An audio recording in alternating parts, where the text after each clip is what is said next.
We had a bit of a rumble from the front. I have a feeling it's a wheel bearing that needs adjusting. This evening's job is dealing with this. I don't know if you're going to hear it from there, but we've got a slight noise. Alright, you probably definitely heard it from there.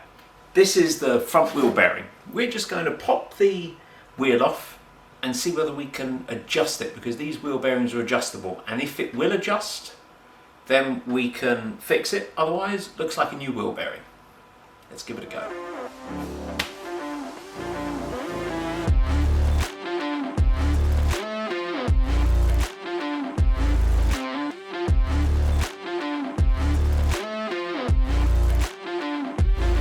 Right, I've got three things. A new wheel bearing, should it come to that.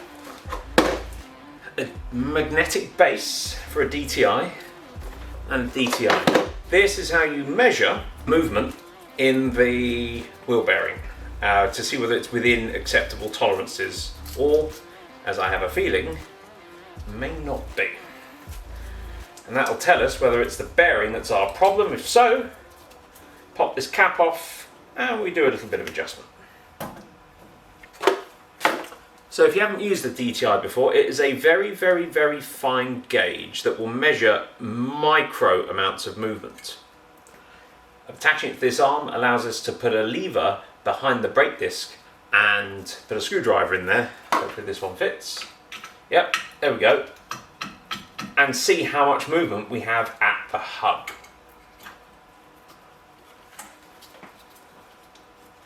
Now comes the faffing setup.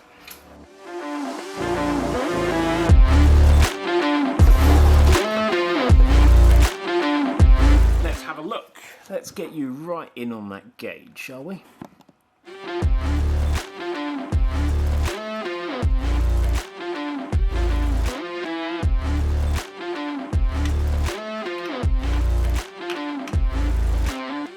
Okay.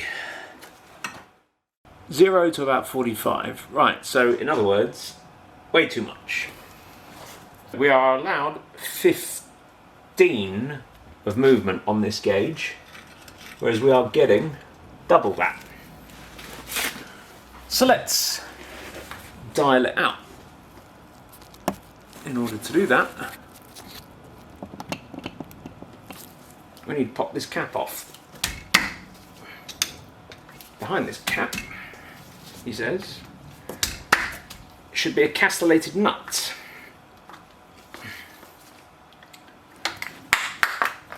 And a ton of grease, of course, because it's an old car and everything has a grease nipple on it. Hence that is called a grease cap. Okay, there is the castellated nut. This is safety clip. Split pin is here to stop this from coming undone. So when you do it up, you have to do it up so that the holes line up, so that you can get this pin through again, which will be fun.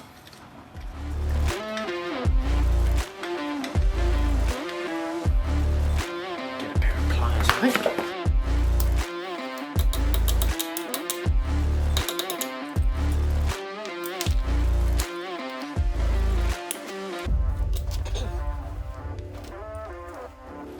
Right, we have the split pin.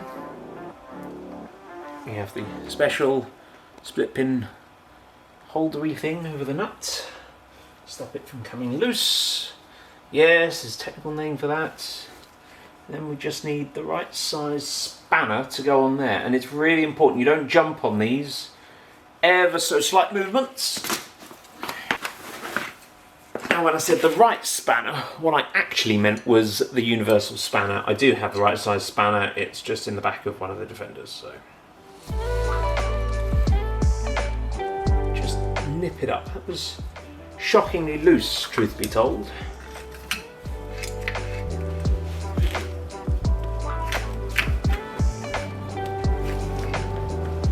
Right, it's nearly still within range. Let's just have a little bit more on that, I think.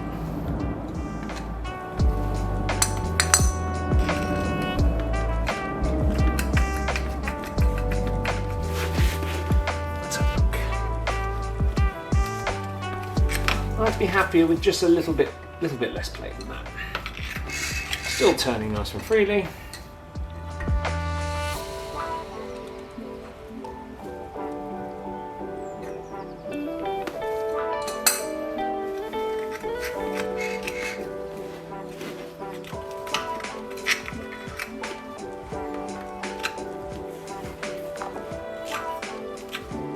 Still getting about 10, and I can have as much as 15, but I'd like a little bit less than that, to be honest with you. Otherwise I feel like I'm going to be here again soon.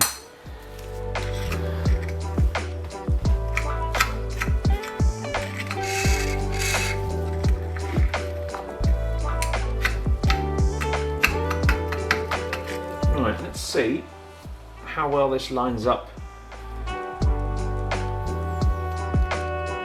Are we going to be able to get it through and keep it tight? Yes, it looks like we are. Let me just have one more look at that and check I'm happy. So we're at about just the other side of 0. Just so I can get that way. Yeah, most I can get one side to the other is 0.07. So just under a millimetre. I think we're happy with that. Let's put it back together. As the manual says, removal or refitting is reverse of removal. Now you may have watched me at the beginning grab a torque wrench. It was simply because my wheel nuts were moving. There was a brief flash over me that thought, well, wait a minute, are your wheel nuts loose? But they're not. It's just the body of the nut, the integrity of that is fine, but the cosmetic cap has started to move back and forth. So I briefly re-torqued them thinking that they were loose until logic kicked in and I realised no, obviously wheel nuts aren't loose because I've checked them before, but the actual outer caps are starting to move, and this is a symptom of the wheels having been over tightened in the past. So when I actually undid them, they were way tighter than they needed to be, so they will be put on much more carefully than the last garage that put them on.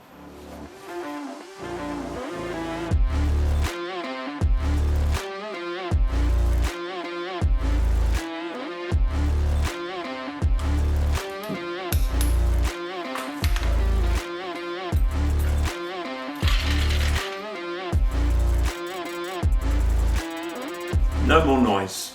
Now I have a feeling I'm going to be doing the other side, but don't worry, I won't make you watch that too.